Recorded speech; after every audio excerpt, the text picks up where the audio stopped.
are here yet again to discuss unpopular opinions sa mga latest trending issues ng ating lipunan. Kaya naman kasama din natin today ang mga magiging guests natin for today's episode. Kaya naman huwag kayong bibitiw dahil marami tayong pag-uusapan today dito lang sa Schoolmate! Isigaw ang tinig mo, ihayag sa buong mundo ang karapatan, kalayaan. Buksan ang isip mo, kaalaman ang yaman mo sa karapatan,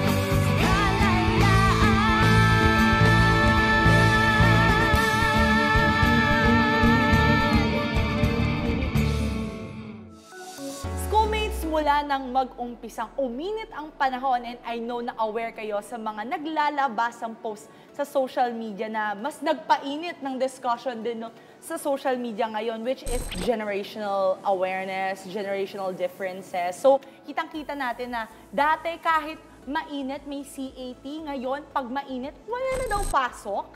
Agree ba kayo doon? And ito pa, sabi nga daw nila, binilad sa quadrangle sa tanghaliang tapat. Nakita niyo na ba yan or na-experience niyo na ba yan, guys? So, syempre, no, sa mga guests na mga kasama natin ngayon, tatanungin natin kung na-experience nga ba nila ito.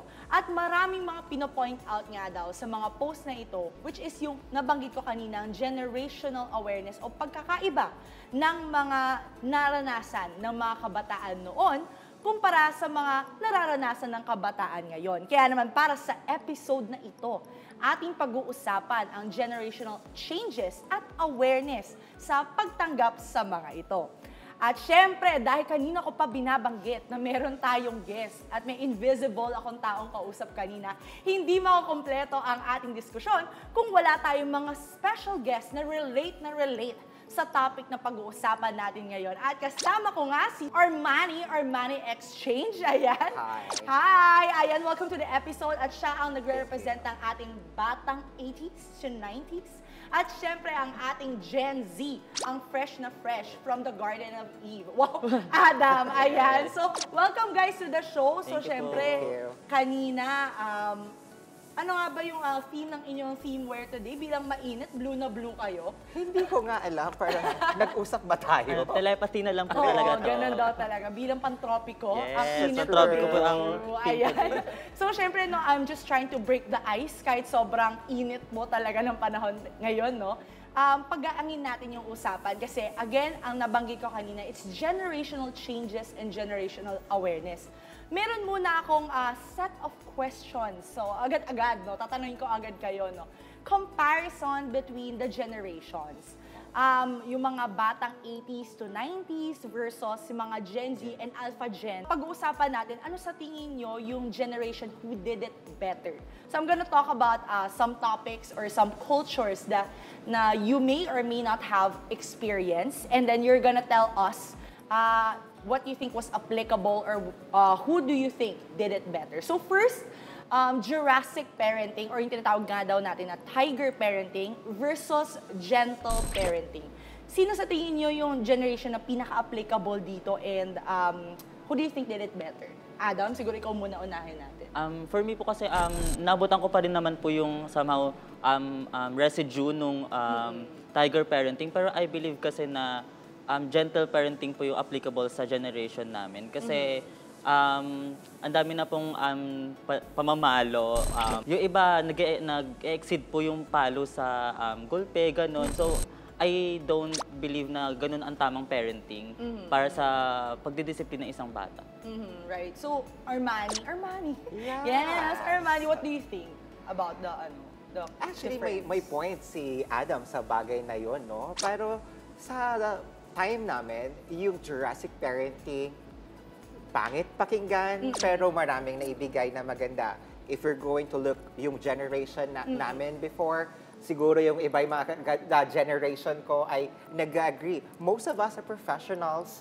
Most of us, yung po at opo ay nagagamit. At hindi ko naman nilalahat ang generation ngayon. But medyo sensitive na kasi yung mga tao when it comes to yung Jurassic parenting na ang mga parents naman talaga ginagawa nila yan kasi mahal nila ang mga anak nila. Right, right. So, kumbaga parang iba rin yung interpretation, no, ng Yes, per exactly. generation with the type of parang relationship that parents have with their children. So, that's a very valid point, no? So, yung next naman, so medyo related pa rin, no, sa the way you were brought up. Paglalaro sa labas versus gadgets all day, every day, all the time. So, ikaw na, Armani. Oh, yeah. Sa akin, for me, dapat gawin ng generation pa rin ngayon yung mga ginagawa namin noon like Tombang Preso, The Patentero. Kasi doon, yung social mo, even your physical, even your mental, ay gumagana. Ibig sabihin, yung buong katawan mo ay na-exercise. Right, Hindi lamang siya simpleng laro, but it helps you also na magkaroon ka ng maraming kaibigan, Right. a camaraderie. Unlike yung generation natin na hindi ko nga nilalahat, but most of our generations ngayon ay nakatutok na sa computer, cellphone na naapektuhan ang kanilang yung kanilang eyesight, which is yun yung mga nakikita natin na bata palang nakasalamin na dahil nakaano sila sa mga gadgets. That's why for me, siguro yung ganung mga laro na ginagawa noon, gawin pa rin ng generation ngayon. Right, right. Thanks, Armani. Ikaw naman, Adam, anong say mo dun sa sinabi niya? I mean, is there anything bad na parang you guys are such digital natives na at such an early age? I think we can agree the fact na nagta-transform na po talaga yung technology natin ngayon. And hindi natin maiiwasan yun. So I think kahit na I agree with sir na kailangan natin maglaro sa labas, Right. pero hindi natin kayang iwasan yung pag-evolve ng technology natin. Kasi may mga laro pa rin naman sa technology. Where I agree po sa fact na yung paglalaro is maraming tayo natututunan na isa po siguro na ma-apply ng matututunan natin sa paglalaro sa labas is yung teamwork, yung strategy, yun po yung siguro yung matututunan natin. Pero sa social media, may mga matututunan din po tayo na ganun eh. Like communication, kasi iba po yung struggle ng pakikipag-communicate sa online. And syempre may iba't ibang strategy po para magkaroon ng communication online. And ngayon, yung online, yung pinaka-main platform ng communication natin, I think kung nagagamit ng maayos yung online na ma-moderate yung usage, I think effective pa rin naman po sa akin. I get it. Gadget. Parang siguro, there should be a right balance. Yes, no? Kasi you balance get po talaga. pros and cons even with both. And siguro iniisip ko rin cons ng paglalaro sa labas is heat stroke. Wow! Sa Lalo inyo na ngayon, ngayon. di Lalo ba? na sa panahon. True. So, syempre parang there should be a way to still mobilize the children and the younger generations to still experience the same way you do. So, yung isa rin na napag-usapan namin sa mga previous episode is, for example, school discipline. Kasi nabanggit mo kanina, even sa bahay, parang medyo corporal punishment, ganon yung ginagawa ng ibang parents. Hindi natin nilalahat, no? But maybe it could be the way people were brought up na na-extend even in schools. So, in school discipline, may punishment like face the wall or parang papatakbuhin ka sa oval pag wala kang dala, ganyan. What do you think about it? Is it something that your generation did better kasi mas disiplinado or mas professional nga? Ika nga yung mga nasa not Gen Z, no, but batang 80s and 90s compared daw sa mga Gen Z ngayon. So, Armani? Sa aking experience and observation ng mga ganong mga bagay Right. tulad noong face the wall, I will agree sa na pwede pa rin gawin yon ngayon. But yung physical, kasi there are educators na they're doing it kasi to discipline their students, no? I am not agree with that. Yan. Kasi foul na yon. Nasa DepEd naman. Cross-generationally, foul naman Yes. talaga. Even in our generation, ay bawal naman talagang gawin yun. Right, right. But the face the wall, tingin ko okay lang para sa akin. Kasi at least yun, marirealize nung estudyante or nung bata na, oh, may ginawa akong mali, and this is the way of my teacher to discipline me. No? Ganun naman yung nakikita ko doon na yun yung pwedeng gawin ng generation. But there are some na ginagawa ng mga educators na even me, ay hindi naman ako akma. Tulad na lang nitong mga napanood nating itong mga nakaraan. Yeah. Hindi ako agree sa ganoong bagay. Kasi may tamang paraan sa pagdidisiplina ng mga estudyante natin at Right. hindi yun yung nakikita kong paraan. Yeah. So as with parents, as with teachers, there's Yes. always a right way to guide Exactly. your children or your students. Yes. Adam, ikaw as I'm sure parang naabutan mo yung transitions Apo. ng iba't ibang uri ng educational system. Ano sa tingin mo yung difference naman ng generation mo ngayon in terms of school discipline and how you guys accept that? Siguro siguro may mga techniques na kasi ngayon na mas applicable sa educational setting. Right. Parang 'di ba? Syempre dati uso yung pamamalo, ganyan. Oo. Pero ngayon kasi pwede na mag-minus sa exam. Oo. Ganon. I think pwede naman 'yun. Edi kaya Giving zero. Bagsak ka, girl. pwede mag-community service. I mean, pwedeng magtulong sa teachers, student assistant. May mga ganong parusa kasi and discipline. And I think mas relevant siya dun sa school environment compared sa papaluin.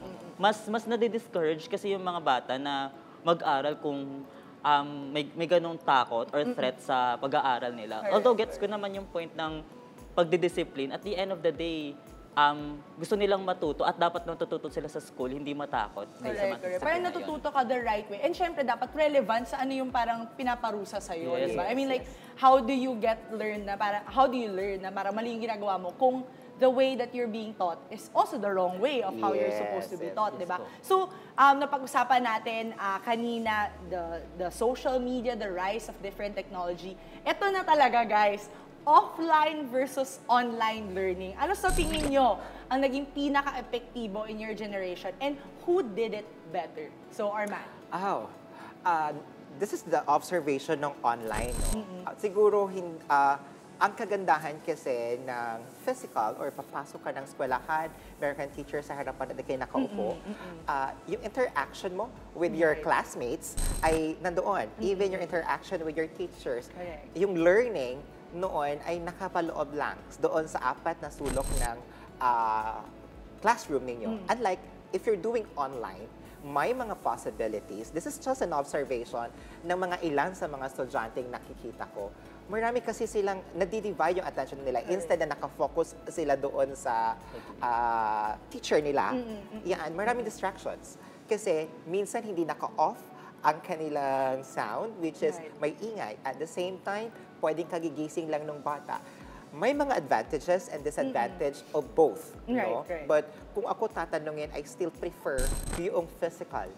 Or offline learning. The offline learning than online learning. Kasi doon, yung holistic approach nung pagtuturo ay nandoon compared to online na there's a lot of distractions. Right. Kasi ang parents mo, not always there to guide you. Correct. Kasi some of the parents are working. Yan. Even the monitoring of the teachers, like for example, in the public school, 1:40 ang ratio. Yan, sa sobrang dami. Marami sa ating nasa public school. Hindi makakapag-focus ang teacher na turuan itong lahat ng ito. Even ang approach nila aside from offline, may mga once a week na the teacher will visit yung mga students niya na hindi na hindi naman talaga nagagawa lahat yan ng mga public school teachers. It's because sa load ng kanilang trabaho at dami ng estudyante nila. That's why I prefer the offline learning. Pero ang dami talagang inherent problems din with both structures din naman ng Yes. learning. Pero I think with what you're trying to say also is yung online is more of a tool, no? Para to enhance the offline learning experience. Kasi, again, it's all about the environment where you are being taught or how you are learning is always based with the environment that you have. Adam, ikaw, I'm sure na na-experience mo both offline and online. What was more effective for you? Naniniwala po kasi ako na hindi makastudyante yung online. Kasi hindi lahat po may access sa internet.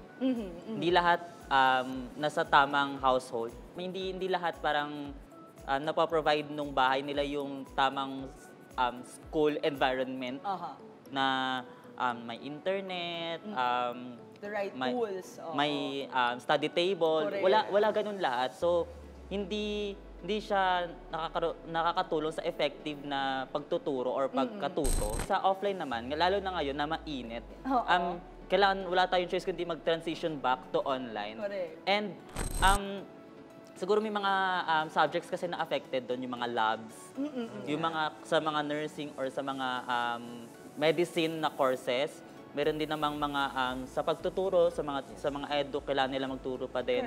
Correct. Katulad sa course ko broadcasting, kailangan naming On mag-shoot. ground, on film, Yun. So may mga yeah. bagay pa rin na kailangan gawin offline. So yun po, may mga ngayon nababalance po yung paggamit, pero sana mas makastudyante yung piliin ng school sa Correct. modality of learning.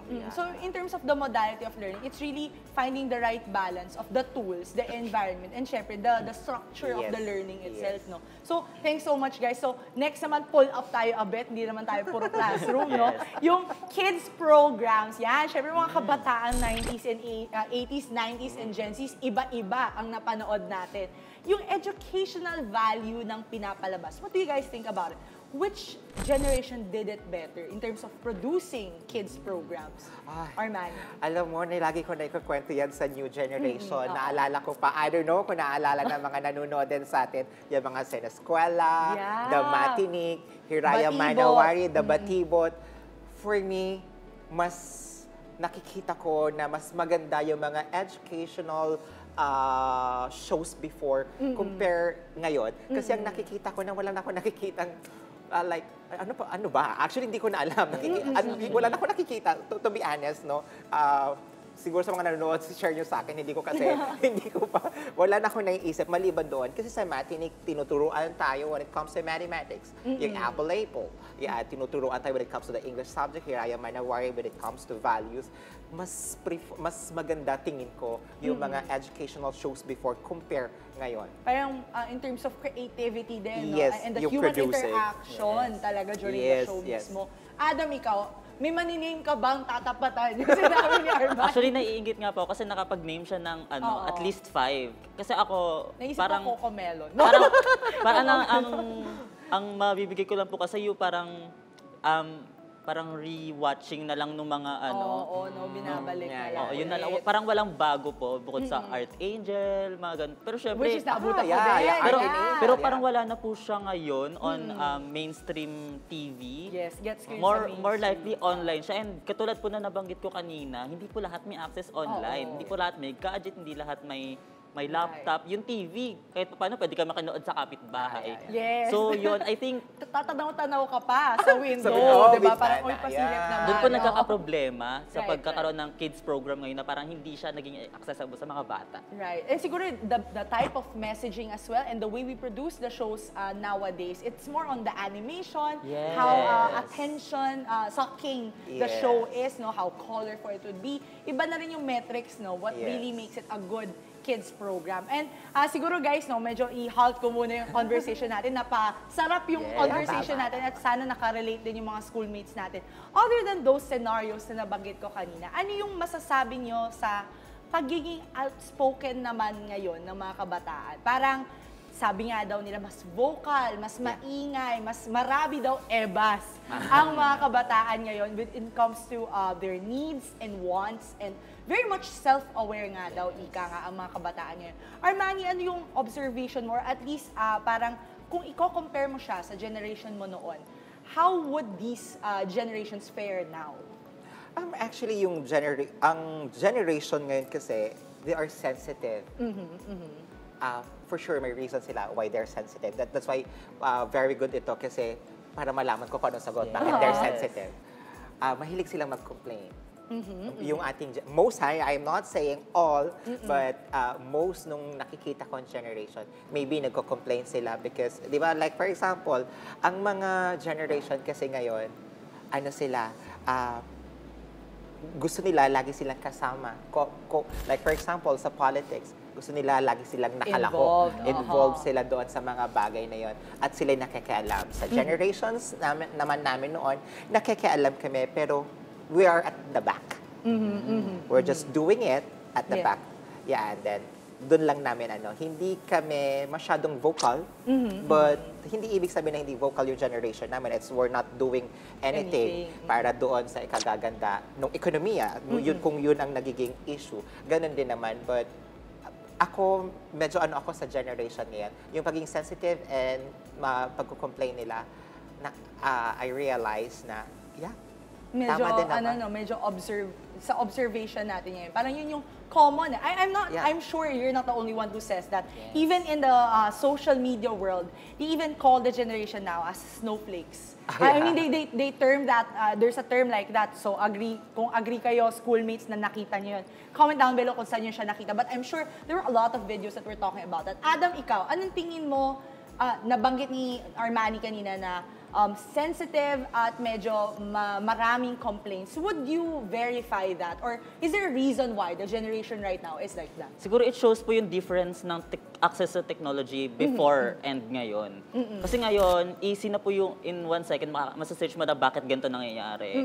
Bakit ganito yung dahilan, ano to, and such.